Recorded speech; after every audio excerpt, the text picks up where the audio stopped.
מרגישה שנפתח לה מזל, פגשה אחד גבר גבר ורז'ל.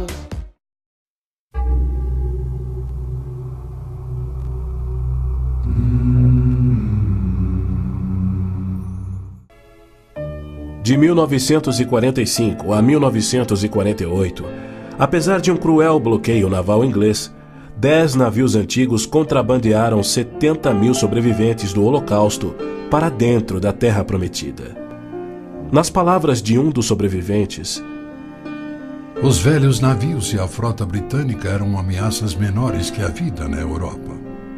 Pela primeira vez em anos tínhamos um propósito: a criação de um Estado judeu. Milhões de judeus têm voltado a Israel oriundos de mais de 100 países. A existência de Israel hoje, na Terra Prometida, é incontestavelmente uma obra de Deus. Vejam, eu os trarei da terra do norte e os reunirei dos confins da terra. Aquele que dispersou Israel o reunirá.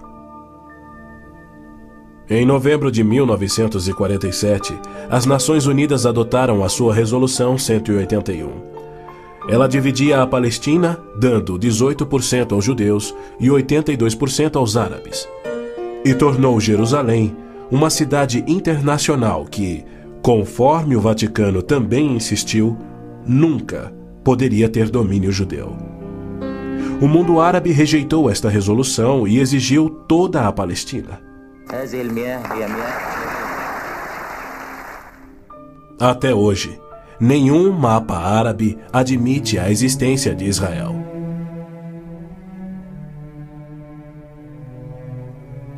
Em 14 de maio de 1948, Israel declarou sua independência. E foi imediatamente invadido por 6 nações árabes. Seus soldados eram várias vezes mais numerosos que os colonos judeus e tinham superioridade indiscutível em armas, tanques e aviões. Tendo recebido da ONU uma faixa estreita e indefensável de terra, rodeada de inimigos dispostos a exterminá-lo, Israel deveria ter sido aniquilado. Porém, para a surpresa do mundo inteiro, que torcia para os seus inimigos, os colonos israelenses derrotaram os que buscavam destruí-los, exatamente como Deus prometera. E assim tem acontecido em guerra após guerra, à medida que seus inimigos têm tentado aniquilar Israel. Sim, é isto mesmo. A aniquilação é o seu propósito declarado. Os muçulmanos têm como dever religioso a exterminação dos judeus. Eles sonham com sua destruição e promovem festividades para honrar os assassinos dos inocentes cidadãos de Israel. O fundamentalismo islâmico começa a varrer o nosso mundo. O próprio Maomé declarou: a última hora não virá antes que os muçulmanos lutem contra os judeus e os muçulmanos os matem. Mas por que a imprensa chama os terroristas muçulmanos de radicais e extremistas? Na verdade, eles apenas estão sendo fiéis ao islamismo. O Corão ordena: não tomeis por confidentes amigos os judeus nem os cristãos. Matai os idólatras, os não muçulmanos, onde quer que os acheis. Capturai-os, acossai-os e espreitai-os. Líderes muçulmanos, religiosos e políticos ameaçam os judeus como fazia Hitler na TV, pelo rádio e alto-falantes nas ruas e nas mesquitas. Quando Gaddafi brada: a batalha de Israel será tal que Israel deixará de existir, ele fala por todos. O extermínio de Israel é transmitido aos muçulmanos desde o aleitamento. Um ministro da educação da Síria escreveu: o ódio com que doutrinamos as mentes dos nossos filhos desde o parto é sagrado. Um livro-texto de adolescentes egípcios declara: Israel não viverá se os árabes forem firmes no seu ódio. E um livro de pré-adolescentes diz: os árabes não desistem de trabalhar em prol do extermínio de Israel. É uma loucura Israel tentar firmar acordos de paz com inimigos como estes, mas a pressão mundial o obriga a isto.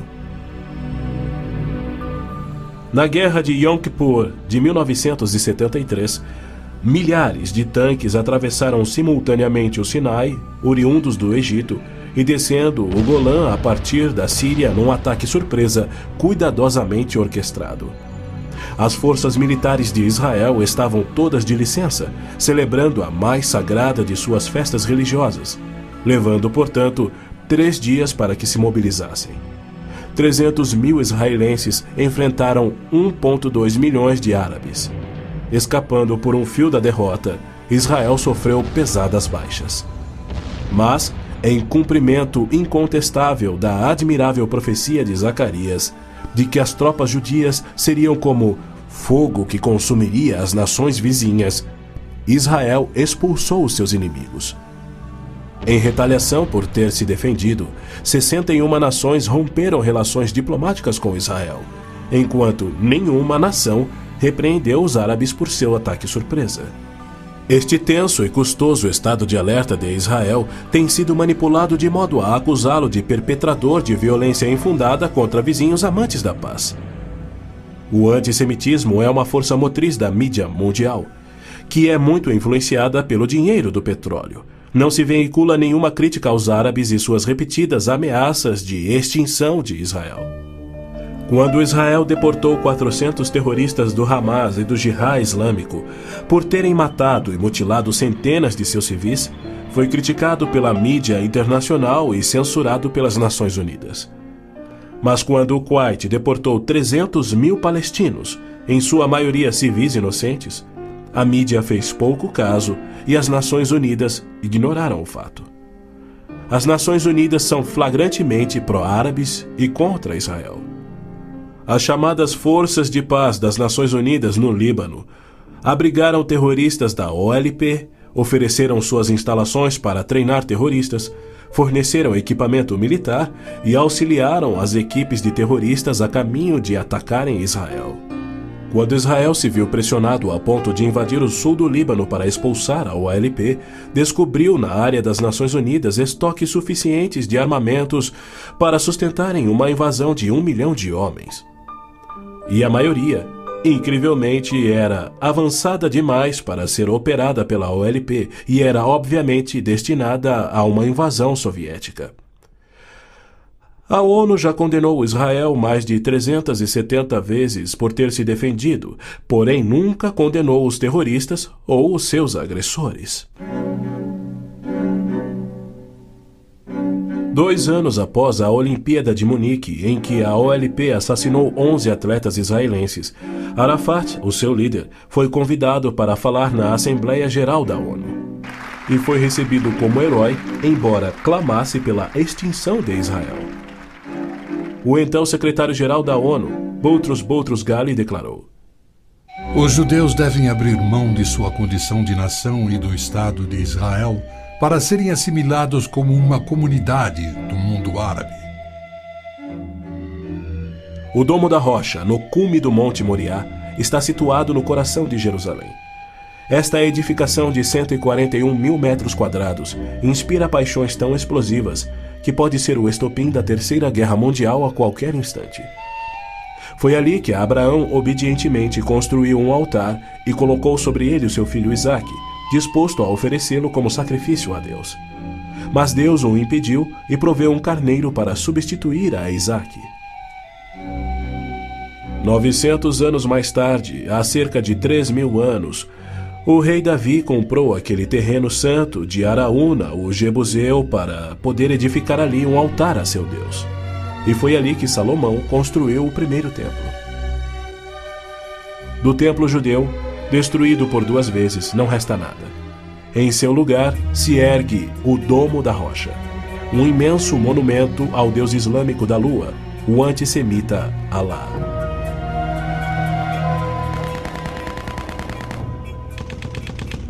Em 1967, quando Israel capturou o leste de Jerusalém e junto com ele o Monte do Templo, isto parecia contradizer a profecia de Cristo de que Jerusalém seria pisoteada pelos gentios até a sua vinda. Mas, incrivelmente, Israel imediatamente devolveu o monte do templo aos cuidados do rei Hussein da Jordânia. Este, por sua vez, o confiou a Yasser Arafat e à sua OLP em 1994. Assim, o coração de Jerusalém está nas mãos de gentios e as nações dos gentios de todo o mundo exigem o controle.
Hebraica News da TV está aqui na Livraria Cultura, em Porto Alegre, para acompanhar o lançamento e a sessão de autógrafos do livro 10 mitos sobre os judeus, da professora doutora Maria Luísa Tucci Carneiro.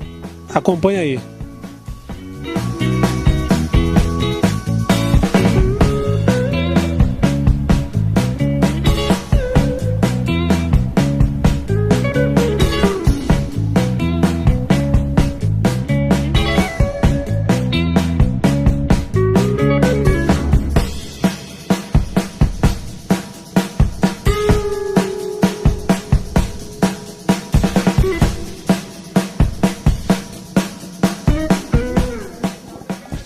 Nós estamos aqui com a Maria Luísa Tucci, ela que é escritora do livro 10 mitos sobre os judeus.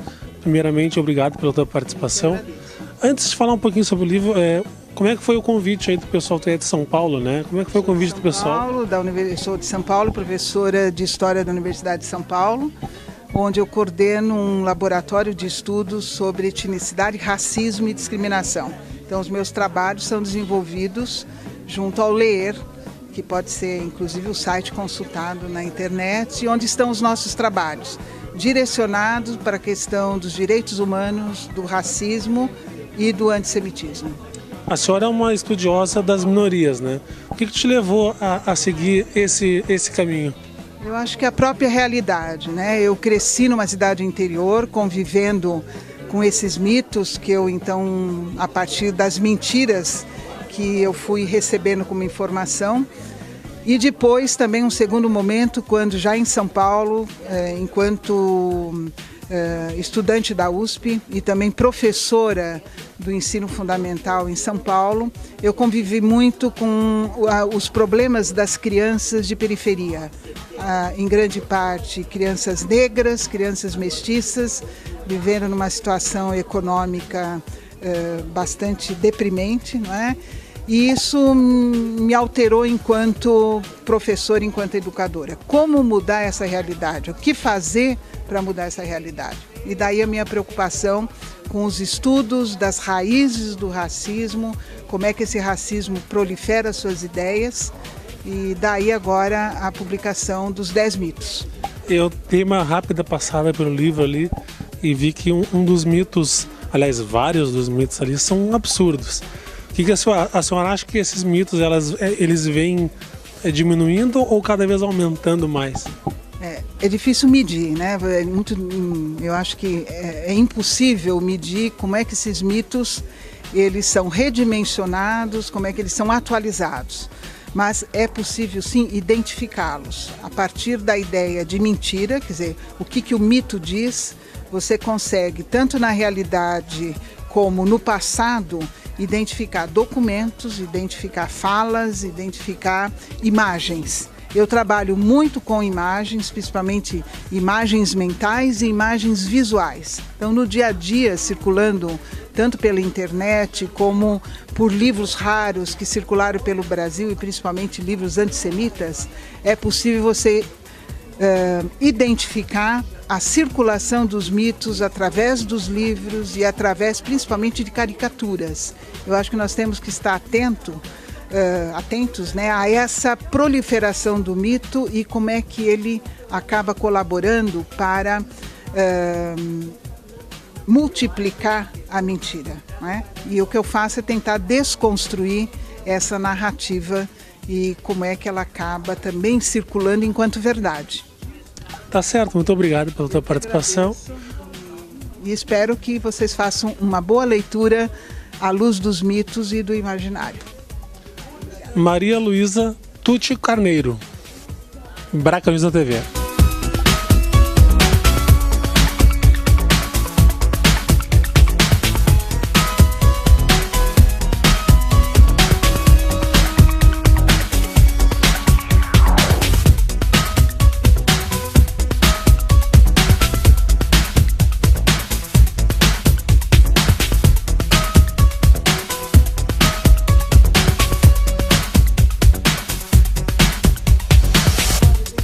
Nós estamos aqui com a Sônia Unikovski-Terushkin, presidente da Namato Porto Alegre. Sônia, o que tu achou da palestra? Como é que a senhora viu esse... Olha, foi uma palestra muito agradável, um papo muito descontraído e muito informativo. Uma lástima que o auditório foi tão pequeno pelas pessoas, mesmo com as pessoas de pé, várias pessoas tiveram que retornar. Eu lamento, mas foi o auditório que a gente conseguiu. E isso mostra a importância dessa escritora para as comunidades em geral, para a comunidade acadêmica, inclusive, tinha várias pessoas aqui da comunidade acadêmica. Eu acho que entender o judaísmo tem que ler a Tucci Carneiro. Muito obrigado. Hebraica News da TV.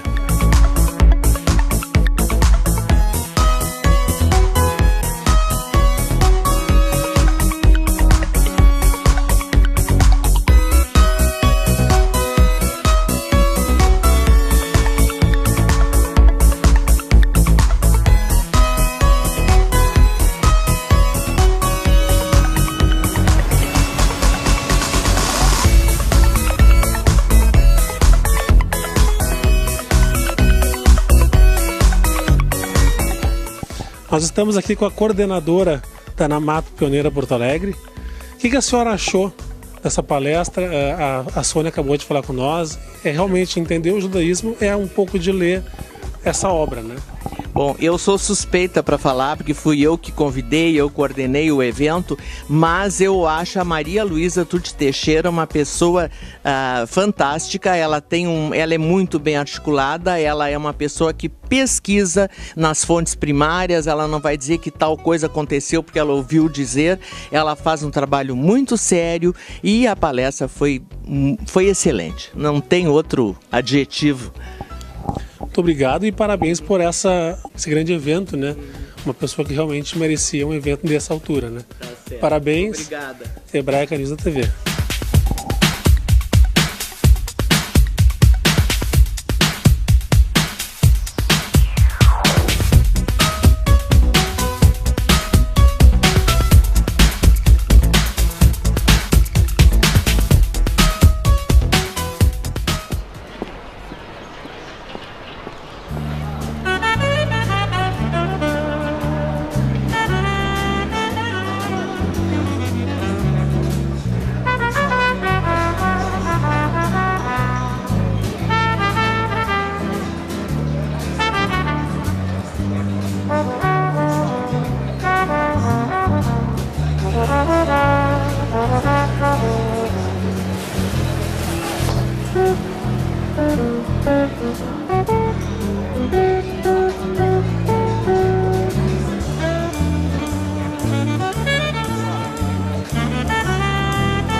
היא מרגישה שנפתח לה מזל, פגשה אחד גבר גבר ורז'ל.